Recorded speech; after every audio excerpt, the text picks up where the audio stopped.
I'd like to hear first from SM Daryl. Can you please share what is your POP experience and how you think it would help you as a manager, as a recruiting manager here in Sunlight? Yeah. Hi. Good afternoon na ba? Ayan. Good afternoon, everyone. First of all, thank you, Coach Grace, again for this very ang gusto ko sa napipick up ko kay Coach Grace, hindi lang siya puro hypothetical. She digs deep to the hows and the whys.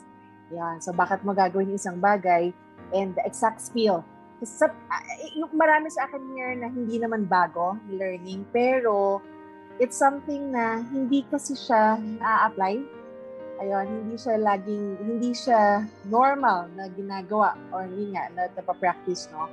So, today, na-spark na naman. I've been in the industry for 20 years, by the way. Guys, so, this is a continuous learning for me and na-spark ulit yung gigil ko sa pagtawag. Siguro kung meron akong one biggest takeaway I would not forget that two P's actually na shinare ni Coach Grace. Nagdagan ko ng isang P. Sabi niya yung first P, yung pain. Dadaanan natin yung pain because of the greater pleasure. Sobrang pinakawakan ko yun. Parang, oo nga ba? Bakit ko ba dadaanan yung pain na yun? Kasi nga, I want my pleasure. I want that long-term pleasure of mine. And the antidote to that is to practice. Okay. Yun na yun. Walang magic pill. Walang...